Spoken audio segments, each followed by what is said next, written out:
Olá, seja bem-vindo ao curso de eletricista instalador predial de baixa tensão. Eu sou Eliseu Faria, sou seu instrutor.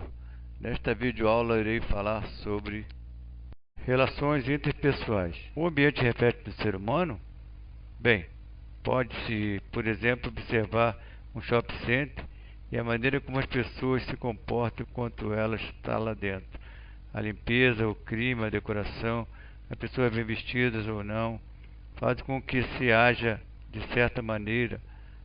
Pode-se também ir à praia e ver como as pessoas estão se comportando, ou em uma igreja, um clube ou um casamento formal. Obviamente, não é só o tipo de ambiente que pode influir no comportamento das pessoas. Também deve-se influenciar a forma em que o ambiente é moldado, decorado, o tipo de roupa permitido, a climatização, o visual, as cores das paredes, flores no ambiente, obras de arte, quadros, conforto em geral, entre tantos outros fatores.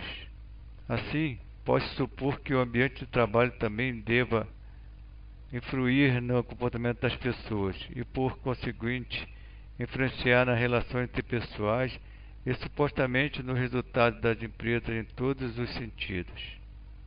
Pode-se observar historicamente uma grande evolução no ambiente do trabalho desde a Revolução Industrial até o final do século XX. Então, quais serão as perspectivas para o século XXI? Devo te lembrar que já estamos no século XXI. Assim sendo, já não seria hora de questionar alguns paradigmas quanto aos ambientes de trabalho? Sabe-se que muitos já pensaram nisso, porém não há trabalho significativo neste campo. Ao pensar nisso, serão demonstrados muitos aspectos e formas no ambiente de trabalho que já podem e devem ir se modificando. E o ideal poderia ser o ambiente de trabalho tornar-se a extensão da nossa casa, e muitas vezes será a nossa própria casa, ou como se assim fosse. O ambiente de trabalho pode influir ou não nos relacionamentos pessoais. Atividade em grupo. O que você pode fazer para melhorar suas relações interpessoais? Motivação causada pelo ambiente de trabalho. É sabido que o ser humano é fruto do meio em que vive e que é gerido necessidades básicas que as podem motivar ou não, sendo ela necessidade fisiológica, como alimentação, sono, atividade física, satisfação sexual, etc. Necessidades psicológicas, como segurança íntima, participação, autoconfiança e afeição. Necessidade de autorrealização, como o impulso para realizar o próprio potencial, estar em contínuo autodesenvolvimento. Estas necessidades não satisfeitas também são motivadores de comportamento, podendo levar à desorganização do comportamento, agressividade, reações emocionais, alienação e apatia. A motivação se refere ao comportamento que é causado por necessidades dentro do indivíduo. Motivação se refere ao comportamento que é causado por necessidades dentro do indivíduo e que é dirigido em direção aos objetos que possam satisfazer essas necessidades.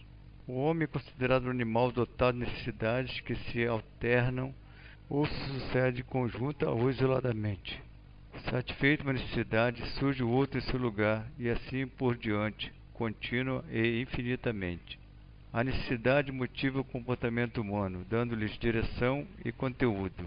Como se pode verificar, supõe-se que o relacionamento interpessoal dependerão das realizações e satisfações das necessidades individuais, mas também se pode verificar que muitas vezes os homens se comportam de forma dualista.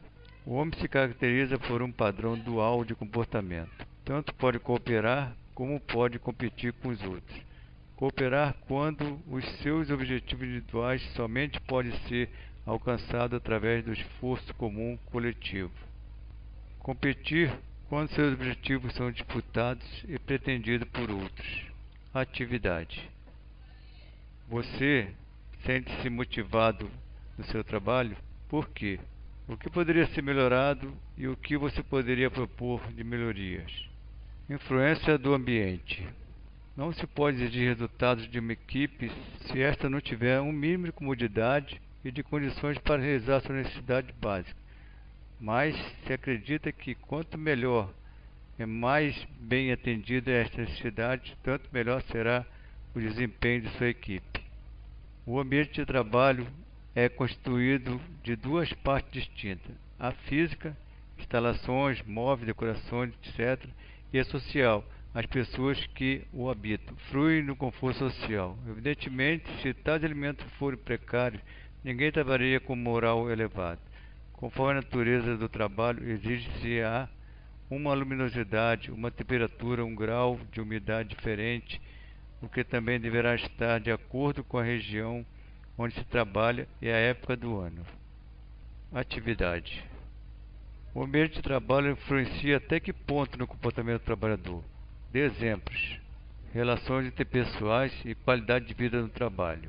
Como foi visto anteriormente, as pessoas são produtos do meio em que vivem, têm emoções, sentimentos e agem de acordo com o conjunto que as cercam, seja um espaço físico ou social. Como se diz bom sucesso? A valorização do ser humano, a preocupação com sentimentos e emoções e com a qualidade de vida são fatores que fazem a diferença. O trabalho é a forma como o homem, por um lado, interage e transforma o meio ambiente, assegurando a sobrevivência, e por outro, estabelece relações interpessoais que teoricamente serviriam para reforçar sua identidade e o senso de contribuição. Fatores interpessoais e a qualidade de vida do trabalho.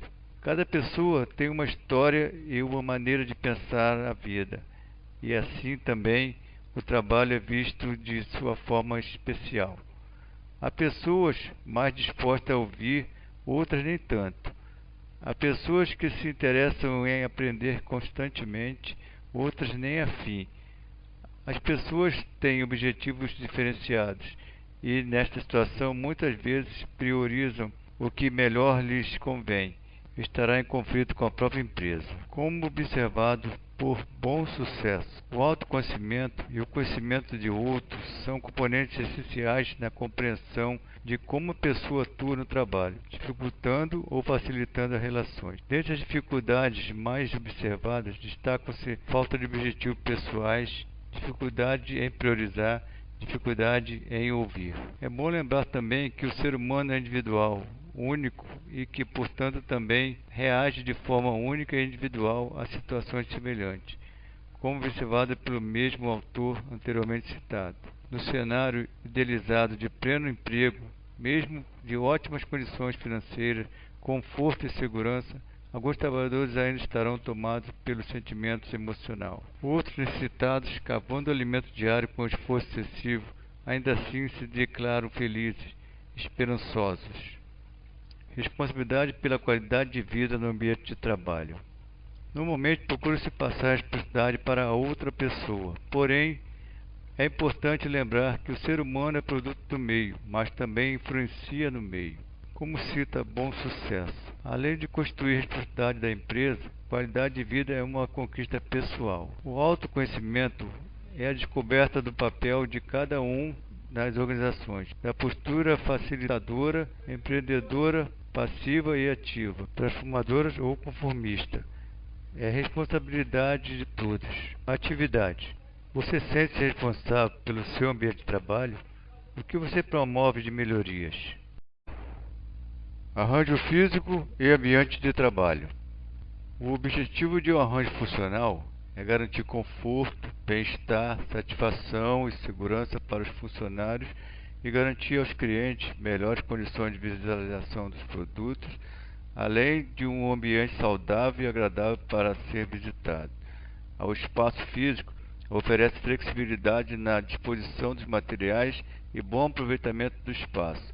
A empresa propicia aumento dos níveis de qualidade, produtividade e eliminação dos desperdícios. Isto é sabido e faz parte de muitas correntes de pensamento da administração, mas, como diz Moreira, esses fatores em si não promovem a satisfação, mas a sua ausência a inibe. Por outro lado, fatores como oportunidade de autorrealização, reconhecimento pela qualidade e dedicação no trabalho, a atratividade do próprio trabalho em si e a possibilidade de desenvolvimento pessoal e profissional do trabalhador são motivadores em essência e recebem o nome de fatores de motivação. Atividade. Para você, o que é arranjo físico? Como é este arranjo no seu ambiente de trabalho? Princípio dos 5S. Os 5S são sinônimo de qualidade para o ambiente de trabalho e cabem aqui algumas observações como a realidade e a percepção do ambiente, que são observadas de maneira distintas por cada pessoa. Segundo Silva, os nossos sentidos e nossos valores podem nos confundir. Quando isso ocorre, deixamos de ver a bagunça e o desperdício e todo tipo de comportamento que gera má qualidade de vida. É preciso prestar mais atenção para perceber a realidade. Os 5 sensos, ou bom senso, que é mais adequado assim colocar, procura mostrar que, com uma boa utilização dos materiais, uma boa ordenação, com uma limpeza constante, com saúde e higiene e, acima de tudo, com autodisciplina, alcança-se maior conforto e o melhor relacionamento no trabalho e, consequentemente, melhores resultados para a empresa. Como observado por Silva, pode-se criar um ambiente de qualidade em torno de si, usando as mãos para agir, a cabeça para pensar e o coração para sentir, por meio de um sistema ou um programa 5S. É só colocar em prática os 5 sensos que estão dentro de cada um. Os passos que deve seguir são faxina geral, limpar o ambiente e os objetos, separar tudo o que se precisa com frequência daquilo que se usa esporadicamente, fazer arrumação de forma a se facilitar a vida no trabalho, guardar cada coisa em seu lugar, manter os equipamentos em ordem e em bom funcionamento, combater o desperdício, ordenar as informações, estar atento às condições de saúde e higiene e, por fim, uma autodisciplina e aperfeiçoamento constante no local de trabalho. Faça do 5S uma rotina no seu dia a dia. Como conclui Silva, podemos iniciar a longa caminhada da melhoria contínua praticando os 5 bons sensos que existem dentro de cada um de nós, que são utilização, ordenação, limpeza, saúde e autodisciplina. A mudança deverá ocorrer dentro de si. Se não tomarmos a decisão pessoal de viver com dignidade, ninguém poderá nos ajudar. Atividade. Para que serve o sistema de qualidade? Isto influencia no produto final do cliente? Justifique.